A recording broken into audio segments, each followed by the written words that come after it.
નમસ્કાર મિત્રો, ખેડૂત પોકેટ ચેનલમાં તમારું સ્વાગત છે। દેશ, દુનિયા અને ગુજરાતના તાજા, મોટા અને સૌથી મહત્વના સમાચાર જાણીએ તે પહેલા ચેનલમાં નવા છો તો ચેનલને જરૂરથી સબસ્ક્રાઇબ કરી લેજો। ઈવીએમ સાથે છેડા થયા હોવાના આક્ષેપ સાથે તૃણમૂલ કોંગ્રેસે જાહેર કર્યા સીસીટીવી સ્ટ્રોંગ રૂમ બહાર પહોંચ્યા સીએમ મમતા બેનર્જી। અમદાવાદમાં વિરાટ કોહલીએ અમ્પાયર સાથે કર્યો ઝઘડો, પાટીદારની વિકેટ પર મચી ગયો મોટો હોબાળો। પશ્ચિમ બંગાળમાં ભાજપની એન્ટ્રી થાય તો બધું ધરમૂળથી બદલાઈ જશે, નરેન્દ્ર મોદીનો મેગા પ્લાન તૈયાર છે।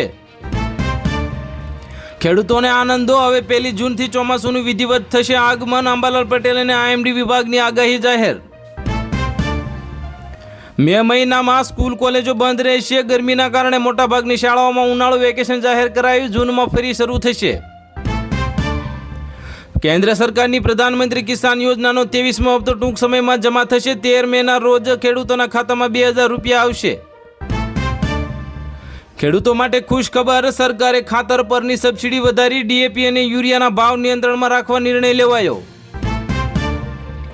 કેસર કેરીની બજારમાં ધમાકેદાર આવક શરૂ થઈ, ભાવમાં ઘટાડો નોંધાયો। ગીરની કેસર કેરી 800 થી 1200 રૂપિયા કિલો વેચાઈ રહી છે। કમોસમી વરસાદથી ખેડૂતોને નુકસાન થયું, સરકારને સર્વેના આદેશ આપ્યા અને ટૂંક સમયમાં સહાય ચૂકવાશે તેવી જાહેરાત કરવામાં આવી। ગુજરાતમાં કપાસનો પાક સારો થવાની શક્યતા, હવામાન વિભાગની આગાહી મુજબ ચોમાસું સામાન્ય રહેશે, ખેડૂતોમાં ખુશીનો માહોલ। મગફળીના ભાવમાં તેજી જોવા મળી, ખેડૂતોને સારા ભાવ મળી રહ્યા છે, સરકાર ખરીદી કેન્દ્રો પર આવક વધી છે। ઘઉંની ટેકાના ભાવે ખરીદી શરૂ થઈ, રાજ્યભરમાં ખરીદી કેન્દ્રો કાર્યરત કરાયા, ખેડૂતોને પોષણક્ષમ ભાવ મળી રહ્યા છે। શેરડીના ખેડૂતોના બાકી નાણાં ચૂકવવા સરકારનો આદેશ, સુગર મિલોને તાત્કાલિક ચૂકવણી કરવા સૂચના આપવામાં આવી। પ્રધાનમંત્રી મોદીએ ગુજરાતને વધુ એક વંદે ભારત ટ્રેનની ભેટ આપી, અમદાવાદ રાજકોટ રૂટ પર દોડશે, મુસાફરોને ઝડપી સેવા મળશે। પીએમ મોદીએ મજૂર દિવસ ગુજરાતમાં નિમિત્તે શુભેચ્છા પાઠવી, શ્રમિકોને પાઠવી અને દેશના વિકાસમાં શ્રમિકોના યોગદાનને બિરદાવ્યું।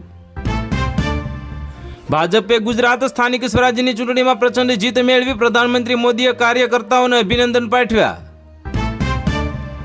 પ્રધાનમંત્રી મોદીએ કહ્યું કે ઓપરેશન સિંદૂર ભારતની શરતો પર બંધ થયું, દેશ લાંબા યુદ્ધ માટે સંપૂર્ણ તૈયાર। 1 મેથી એલપીજી સિલિન્ડરના નવા નિયમો લાગુ થયા, સબસિડી અને બુકિંગ પ્રક્રિયામાં ફેરફાર કરાયો, સામાન્ય નાગરિકોને અસર થશે। કોમર્શિયલ એલપીજી સિલિન્ડરના ભાવમાં 50 રૂપિયાનો ઘટાડો થયો, હોટેલ અને રેસ્ટોરન્ટ સંચાલકોને રાહત મળશે। પેટ્રોલ ડીઝલના ભાવમાં કોઈ ફેરફાર નહીં, આજે પણ ભાવ સ્થિર રહ્યા, આંતરરાષ્ટ્રીય બજારના ક્રૂડના ભાવ પર નજર। મોંઘવારીનો મોટો ઝટકો લાગ્યો, એલપીજી સિલિન્ડરના ભાવ ₹993 વધ્યા, સામાન્ય જનતાનું બગડશે બજેટ। આદિવાસી વિસ્તારમાં ઉદયની જેમ પેશી ગઈ છે આમ આદમી પાર્ટી, જો નહીં અટકે તો ખાખી પટ્ટી કોતરી ખાશે અને મનસુખ વસાવાનું નિવેદન બાદ હડકંપ મચી ગયો। ચાંદીના ભાવમાં પણ તેજી જોવા મળી, ચાંદી 90,000 રૂપિયા પ્રતિ કિલોને પાર થઈ ગયો, ઔદ્યોગિક માંગ વધતા ભાવ વધ્યા। મે મહિનામાં 27 મેએ બકરી ઈદની રજા જાહેર થશે અને સરકારી કચેરીઓ અને બેંકો બંધ રહેશે। ઉનાળુ વેકેશન દરમિયાન સરકારે બાળકો માટે સમર કેમ્પ શરૂ કર્યા, વિવિધ પ્રવૃત્તિઓનું આયોજન કરવામાં આવ્યું। પ્રધાનમંત્રી આવાસ યોજના હેઠળ નવા મકાનોની ફાળવણી કરવામાં આવી, ગરીબ લાભાર્થીઓને ઘરની ચાવી સોંપવામાં આવી। આયુષ્માન ભારત યોજનાના વધુ રોગોના સમાવેશ કરાયો, ગરીબ દર્દીઓને 5 લાખ સુધીની મફત સારવાર મળશે। ઉજ્જવલા યોજનાના લાભાર્થીઓને મે મહિનામાં મફત ગેસ સિલિન્ડર મળશે, સરકારે જાહેરાત કરી। ખેડૂતો માટે ડ્રોન યોજના શરૂ કરવામાં આવી, ખેતીમાં દવા છંટકાવ માટે ડ્રોન પર 80% સબસિડી મળશે। સોઇલ હેલ્થ કાર્ડ યોજના હેઠળ ખેડૂતોને જમીનની તપાસ મફત કરવામાં આવશે, ખાતરનો યોગ્ય ઉપયોગ કરવા માર્ગદર્શન અપાશે। રાજ્ય સરકારે નવી સોલાર પંપ યોજના જાહેર કરી, ખેડૂતોને સોલાર પંપ પર 90% સુધીની સબસિડી મળશે। પાક વીમા યોજના હેઠળ નુકસાનીનો સર્વે પૂર્ણ થયો, ટૂંક સમયમાં જ ખેડૂતોના ખાતામાં વળતર જમા થઈ જશે। ટેકાના ભાવે મગફળીની ખરીદી શરૂ થઈ, હવે ખેડૂતોને 6,377 રૂપિયા પ્રતિ ક્વિન્ટલ ભાવ મળી રહ્યો છે। ચોમાસા પહેલા નહેરોની સફાઈનું કામ પૂરજોશમાં ચાલુ, ખેડૂતોને સિંચાઈનું પાણી સમયસર મળી જશે. ડુંગળીના ભાવમાં કડાકો બોલાયો, ખેડૂતોને પોષણક્ષમ ભાવ ન મળતા મુશ્કેલી પડી છે અને સરકાર હસ્તક્ષેપ કરે તેવી માંગ.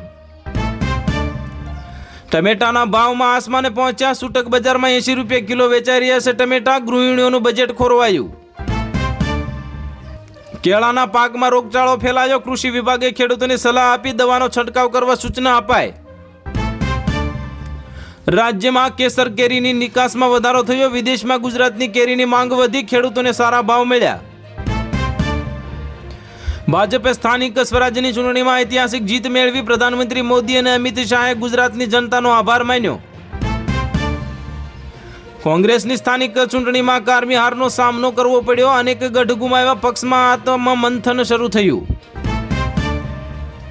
આમ આદમી પાર્ટીએ સુરત અને તાપીમાં સારો દેખાવ કર્યો, ઉમરપાડા તાલુકા પંચાયતની 3 બેઠક જીતી અને દક્ષિણ ગુજરાતમાં પગ પેસારો કર્યો. 7 સાંસદોએ પક્ષ બદલીને ભાજપનો ખેસ ધારણ કર્યો, ભાજપે રાજકીય જેકપોટ માર્યો, વિપક્ષને મોટો ઝટકો લાગ્યો. કેજરીવાલ કોર્ટમાં હાજર નહીં થાય, જસ્ટિસને પત્ર લખીને કહ્યું કે હવે ન્યાય મળવાની આશા તૂટી ગઈ છે. પ્રધાનમંત્રી મોદીએ મજૂરો માટે નવી પેન્શન યોજના જાહેર કરી, અસંગઠિત ક્ષેત્રમાં શ્રમિકોને લાભ મળશે, દર મહિને 3000 પેન્શન મળશે. ગેસ સિલિન્ડરની હોમ ડિલિવરી ચાર્જમાં વધારો કરાયો, ગ્રાહકોને હવે વધુ ચાર્જ ચૂકવવો પડશે. પેટ્રોલ પંપ પર ડિજિટલ પેમેન્ટ પર કેશબેક ઓફર શરૂ કરવામાં આવી, ગ્રાહકોને લીટરે 1 રૂપિયાનું કેશબેક મળશે. સોનાની આયાત પર સરકારે ડ્યુટી વધારી, ઘરેલું બજારમાં સોનાના ભાવ વધવાની શક્યતા. સરકારે ખેડૂતો માટે 24 કલાક વીજળી આપવાની જાહેરાત કરી, ઉનાળામાં સિંચાઈ માટે રાહત મળશે. ઓનલાઈન ગેમિંગની દુનિયામાં આજથી નવો યુગ શરૂ થયો, 1 મે થી કડક નિયમો લાગુ, છેતરપિંડી રોકવા અને સુરક્ષા વધારવા સરકારનો મોટો નિર્ણય. મનરેગા યોજના હેઠળ મજૂરોની રોજી 300 રૂપિયા કરવામાં આવી, ગ્રામીણ વિસ્તારોમાં રોજગારી વધશે. સરકારે મહિલા ખેડૂતો માટે ખાસ યોજના શરૂ કરી, ટ્રેક્ટર ખરીદી પર 50% સબસિડી મળશે. પ્રધાનમંત્રી કુસુમ યોજના હેઠળ ખાતરોના સોલાર પેનલ લગાવવામાં આવશે, ખેડૂતોની આવક બમણી થશે. રાજ્યમાં નવી ફૂડ પ્રોસેસિંગ યુનિટ શરૂ કરવામાં આવશે, ખેડૂતોને પાકના સારા ભાવ મળશે, રોજગારીમાં પણ વધારો થશે. સરકારે જૈવિક ખેતીને પ્રોત્સાહન આપવા સબસિડી જાહેર કરી, ખેડૂતોને પ્રતિ હેક્ટર ₹10,000 સહાય મળશે. કિસાન ક્રેડિટ કાર્ડની મર્યાદા વધારીને 5 લાખ કરવામાં આવી, ખેડૂતોને ઓછા વ્યાજે લોન મળશે. હવામાન વિભાગે આગામી 48 કલાકમાં વરસાદની આગાહી કરી, ખેડૂતોને પાક સંભાળી લેવા સૂચના આપવામાં આવી.